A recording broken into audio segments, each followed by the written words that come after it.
दोस्तों नमस्कार, मेरा नाम प्रशांत है और आप देखना शुरू कर चुके हैं आपका अपना channel the conflict lens TCL। तीन बहुत इंपॉर्टेंट डेवलपमेंट हैं। एक तरफ तो बातचीत चल रही है ईरान के साथ अमेरिका की, लेकिन दूसरी तरफ कुछ ऐसी घटनाएं घटित हो रही हैं जो जासूसी की दुनिया में, जो स्पाई नेटवर्क की दुनिया में कहा जाता है कि ये कोई सामान्य घटना नहीं है। एक बड़ा घटनाक्रम हुआ रविवार को। यह घटनाक्रम हुआ दोस्तों ब्रिटेन में, और एक बड़ा आप समझिए कि वो एयरबेस जहां से अमेरिकी B-2 B-52 बॉम्बर्स ईरान पर हमला कर रहे थे, अचानक से उस एयर बेस पर आग लग गई। अभी मैं उसकी पूरी घटना बताऊंगा, उसकी जानकारी बताऊंगा और क्या चर्चा चल रही है, क्यों कहा जा रहा है कि ये पूरा का पूरा जो घटनाक्रम है ये ईरानी स्पाई नेटवर्क का कमाल है, या यूं कहें कि ईरानी स्पाई नेटवर्क ने एक बड़ा गेम प्लान किया है। उस खबर के बारे में बताऊंगा। दूसरा एक बड़ा मामला है इजराइल और अमेरिका के बीच रिश्तों का। डोनाल्ड ट्रंप पर हमला हुआ था, आपको पता है, और उस हमले के पीछे जो शख्स पकड़ा गया है उसका सीधा कनेक्शन IDF से निकला है। तो क्या बेंजामिन नेतन्याहू ईरान की डील को, अमेरिका के साथ ईरान की डील को पटरी से उतारना चाहता है क्या? इसलिए वो ट्रंप को रास्ते से हटाना चाह रहा है क्या? उस पर भी बातचीत करेंगे। और इसके अलावा किस तरीके से बेंजामिन नेतन्याहू बुरी तरीके से अपने ही मुल्क में फंस गया है। बेंजामिन नेतन्याहू का बेहद करीबी माना जाने वाला नेता अब वो उसकी पार्टी को छोड़ करके, उसका साथ छोड़ करके दूसरी जगह जा रहा है, और जो सीधे तौर पर ताल ठोक रहा है नेतन्याहू के खिलाफ, यानी कि सत्ता की कुर्सी डगमगा रही है। दूसरी तरफ करप्शन के केस जो नेतन्याहू पर लगे थे उसमें माफ़ी वाला जो मामला चल रहा था वो अब सिरे से खारिज किया जा चुका है। बहुत सारी खबरें हैं, इसके अलावा भी आपको बताऊंगा, लेकिन सबसे पहले ज़रा इस खबर को देखिए, ये वीडियो देखिए। अब ये जो वीडियो आप देख रहे हैं ये ब्रिटिश एयरबेस RAF फेयरफोर्ड, ये एक तरीके से एक कमर्शियल स्टोरेज बिल्डिंग है उस एयरबेस की, जहां पर आग लगी। बताया जा रहा है कि इस आग में बहुत ज़बरदस्त नुकसान हुआ है। RAF फेयरफोर्ड ब्रिटेन के ग्लौसेस्टरशायर में स्थित है और ये एक बड़ा अहम, बहुत इम्पोर्टेंट एयरबेस है। यहीं से अमेरिका के जो विमान हैं B-1 B-2 B-52, ये तमाम सारे जो विमान हैं वो यहीं से उड़ उड़ करके ईरान पर हमला कर रहे थे। और यूरोप में ये अमेरिका का सबसे इंपॉर्टेंट, सबसे महत्वपूर्ण अड्डा है। अचानक से इस बिल्डिंग में आग लगती है और इस बेस पर आग लगती है, और ये बहुत महत्वपूर्ण स्टोरेज बिल्डिंग है जहां पर ये आग लगी हुई है। दावा ये किया जा रहा है कि इसमें बड़ा नुकसान हुआ है। ये तो एक घटना है जो दिखलाई पड़ रही है, लेकिन चर्चा इस बात को लेकर है, खबरें इस बात को लेकर के चल रही हैं कि ये कारनामा ईरानी स्पाई नेटवर्क ने कराया है। मैं आपको बताऊं, इस जंग के दौरान भी और इस सीजफायर के बाद भी कई ऐसी घटनाएं हुई हैं जिसमें ईरान ने सीधे सीधे तो क्लेम नहीं किया है, लेकिन वो घटनाएं अमेरिका और इजराइल की एक तरीके से रीढ़ तोड़ देने वाली थी। आपको पता है कि अमेरिका में इससे पहले एक जबरदस्त आग लगी थी, अचानक से आग लग गई थी। फिर एक ब्रिज के पास आग लगी जो बहुत इंपॉर्टेंट था अमेरिका के लिए, वहां पर आग लगी। और कई बार इस तरीके की घटनाएं हो चुकी। एक फैक्ट्री थी, आर्म फैक्ट्री थी, इजरायली आर्म फैक्ट्री यूरोप में, वहां पर आग लगी अचानक से। उसमें भी यही चर्चा आई कि ये सब ईरानी जासूसों का कारनामा। तो आप ये समझिए कि जब आमने सामने की जंग खत्म हो जाती है तो एक जंग छिड़ती है जो जासूसों की दुनिया की जंग होती है। और शायद जो दावे किए जा रहे हैं अलग अलग सोशल मीडिया प्लेटफॉर्म पर तमाम सारे जियोपॉलिटिकल एक्सपर्ट्स की तरफ से, उसमें यह दावा किया जा रहा है कि इसमें कहीं ना कहीं ईरान का हाथ हो सकता है, ये बात कही जा रही है। दूसरी तरफ एक बड़ा घटनाक्रम आपको पता है कि वो जो होटल हिल्टन, वॉशिंगटन के होटल हिल्टन में जो गोलाबारी हुई, उसमें बताया रहा कई राउंड फायरिंग हुई। डोनाल्ड ट्रंप सीधा निशाने पर थे। डोनाल्ड ट्रंप, उसके साथ पीट हेगेसेथ और JD वैंस, ये तमाम सारे लोग निशाने पर थे। क्यों निशाने पर थे? अब उसकी परतें खुलनी शुरू हो गई हैं। जिस शख्स ने अटैक किया था उस शख्स के घर से आईडीएफ की यूनिफॉर्म बरामद हुई है। कहा यह जा रहा है कि यह सीधे तौर पर बेंजामिन नेतन्याहू इजराइल से जुड़ा शख्स है जिसने ट्रंप को निशाना बनाने की कोशिश की, ट्रंप पर फायरिंग करने की कोशिश की, ताकि जो बातचीत चल रही ईरान के साथ अमेरिका की वो बेपटरी होए और जंग फिर से छिड़े। अमरीश मिश्रा के इस ट्वीट को देखिए, इसमें वही बात कही गई है।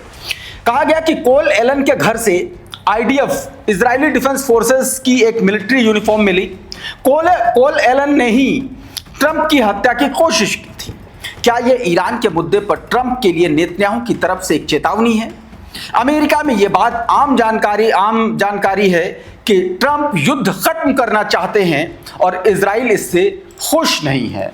तो क्या यह हमला इस बातचीत को बेपटरी करने के लिए किया गया? इस पर भी जबरदस्त तरीके से चर्चा छिड़ी हुई है। दूसरी तरफ एक चर्चा इजराइल में है, चर्चा है बेंजामिन नेतन्याहू को कुर्सी से धक्का दिए जाने को लेकर के। दोस्तों, एक बड़ा पॉलिटिकल डेवलपमेंट हुआ इजराइल में। दो पूर्व प्रधानमंत्री इजराइल के, यायर लैपिड और एक और शख्स जो सीधे तौर पर बेंजामिन नेतन्याहू का किसी दौर में करीबी हुआ करता था, उन दोनों ने मिलकर के नफताली बेनेट ने और यायर लैपिड ने मिलकर के, ये दोनों लोगों ने अपनी पार्टियों का विलय किया और इन दोनों लोगों ने एक अलायंस बनाया है। और यह अलायंस आने वाले इजरायली चुनावों में बेंजामिन नेतन्याहू के खिलाफ ताल ठोकने वाला है। अल जजीरा अंग्रेजी की यह खबर देखिए, बताया गया कि 2 Israeli prime ministers have joint forces in an effort to out PM Benjamin Netanyahu, right-wing opposition Naftali Bennett and the centrist Yair Lapid announced they will merge their parties to form a new one called Together। सीधे तौर पर बताया कि ये दोनों अपनी party को form करेंगे, मतलब विलय करके एक नई पार्टी फॉर्म करेंगे जो बेंजामिन नेतन्याहू के खिलाफ ताल ठोकेगी। खबर एक और है जो बेंजामिन नेतन्याहू के खिलाफ, दोस्तों, आप समझिए कि एक झटके के तौर पर जानी जा रही, उस पर भी आएंगे। लेकिन इजराइल के पूर्व प्रधानमंत्री नफ्ताली बेनेट ने कहा क्या है, उसको लेकर के मैं आप सबसे पहले बताना चाह रहा हूं। जरा इस ट्वीट को देखिए। उमाशंकर सिंह ने उनका वीडियो पोस्ट करते हुए जो उन्होंने कहा वो उन्होंने कोट किया। उन्होंने कहा कि नेतन्याहू के 30 साल बाद अब उनसे अलग होने और देश को एक नए फेज और नए चैप्टर पर ले जाने का समय आ गया है और हम ये करेंगे। यानी कि अलायंस के बाद ये ऐलान सीधे तौर पर बता रहा है कि बेंजामिन नेतन्याहू की मुश्किलें बढ़ने जा रही हैं और मुश्किल एक और बढ़ने जा रही है। वो मुश्किल, दोस्तों, नेतन्याहू के खिलाफ चलने वाले करप्शन केसेस से जुड़ी हुई है। न्यूयॉर्क टाइम्स ने एक खबर छपी और उसका एक हिस्सा इस ट्वीट में देखिए। इसमें बताया गया कि इजराइल के राष्ट्रपति आइजैक हर्जोग ने फिलहाल प्रधानमंत्री को माफी देने से साफ साफ इनकार कर दिया। करप्शन केस में जो इजरायली सरकार की तरफ से माफी देने की अपील की गई थी राष्ट्रपति से, उसको इनकार कर दिया गया है राष्ट्रपति आइजैक हर्जोग के द्वारा। और इसमें कहा गया है, संकेत जोड़ दिया गया, कहा कि प्ली डील, समझौता सौदा के जरिए मानने को सुलझाने की कोशिश करना चाहते हैं। इसका मतलब यह है कि सीधे कानूनी माफी देने की बजाय वो अदालत और अभियोजन पक्ष से बातचीत के जरिए कोई समझौता रास्ता निकालना चाहते हैं। मतलब राष्ट्रपति ने कह दिया है, हम माफी तो तुमको नहीं देंगे, लेकिन अभियोजन पक्ष की तरफ से तुम कुछ ना कुछ हम डील करा सकते हैं, ये बात कही गई है। अब कौन कौन से आरोप है मैं आपको बताता हूं। देखिए, बेंजामिन नेतन्याहू पर कई गंभीर आरोप हैं भ्रष्टाचार के। एक केस है जिसमें बताया गया कि अमीर बिजनेसमैन से महंगे गिफ्ट लेने का आरोप। दूसरा है कि मीडिया कवरेज के बदले फायदे का कथित सौदा, यानी कि मीडिया को अपने चंगुल में लेकर के उनको फायदा पहुंचाने के लिए, अपने नैरेटिव के लिए। तीसरा बताया गया कि केस नंबर 4000 बताया गया, टेलीकॉम कंपनी को रेगुलेटरी लाभ देने के बदले सकारात्मक मीडिया कवरेज।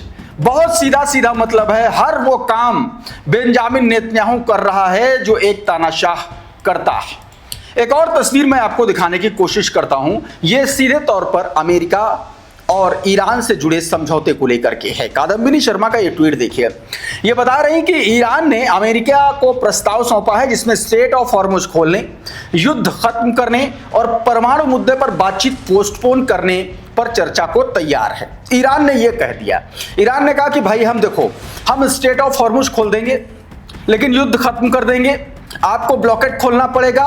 और रही बात यूरेनियम के एनरिचमेंट की और न्यूक्लियर प्रोग्राम को लेकर के, तो हम इस पर बाद में अलग से बातचीत करेंगे, तुरंत बातचीत नहीं करेंगे।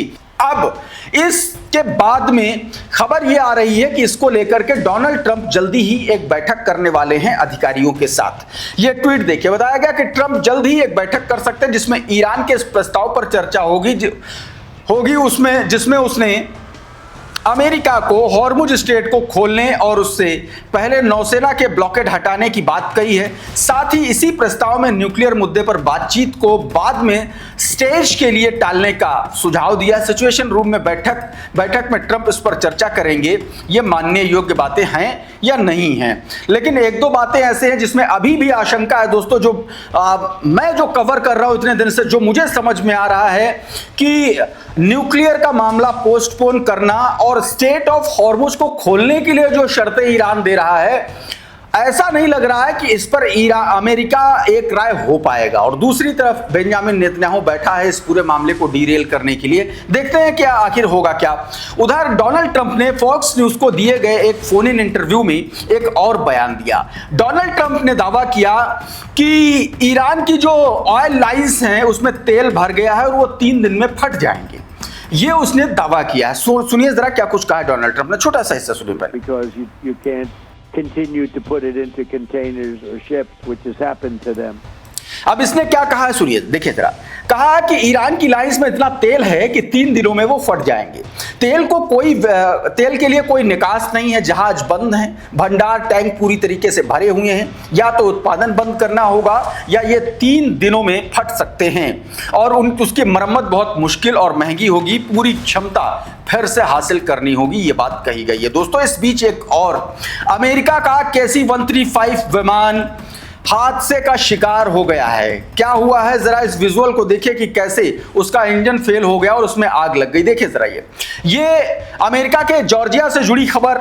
जॉर्जिया में एक बड़ा हादसा होते होते टल गया है। बताया जा रहा है कि KC-135 जो एरियल रिफ्यूलिंग एयर टैंकर है उसमें अचानक से आग लग गई और फिर जो है उसको आपात लैंडिंग उसकी करानी पड़ी। बताया जा रहा है कि इंजन में खराबी के चलते ये कांड हुआ है। दूसरी तरफ दोस्तों एक ईरान में हमले की खबर आई है दोस्तों, और ये खबर बताया ये जा रहा है कि 25 तारीख की है, 25 अप्रैल की, लेकिन इसकी अभी किसी तरफ से किसी भी पक्ष की तरफ से कोई पुष्टि नहीं की गई। जरा इस वीडियो को पहले देखिए।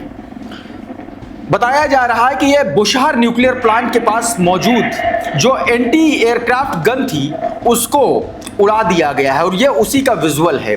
क्लैश रिपोर्ट ने, मतलब एक बड़ा रिलायबल सोर्स है जियोपॉलिटिक्स और खासतौर पर मिडिल ईस्ट में, उसने ये वीडियो जारी किया और ये CCTV फुटेज है। और ये वीडियो जारी करते हुए उसने लिखा कि ये जो ईरान की 35 mm की एंटी एयरक्राफ्ट गन है उसको डिस्ट्रॉय किया गया है प्रिसिजन स्ट्राइक के जरिए और ये बुशहर प्लांट के पास में तैनात थी। एक और खबर दोस्तों मैं आपको बताता हूं, ईरान से जुड़ी हुई है। बताया यह जा रहा है कि ईरान ने खाड़ी क्षेत्र में अमेरिकी सैन्य ठिकानों और संपत्तियों को अरबों डॉलर का नुकसान पहुंचाया है। एक्सिस की रिपोर्ट के हवाले से जानकारी आई है जैसे जैसे जंग खत्म होती है उसके बाद नुकसान का आकलन होने लगता है, तो अब वो वाला फेज चल रहा है। देखिए क्रेडिबल न्यूज ने क्या लिखा।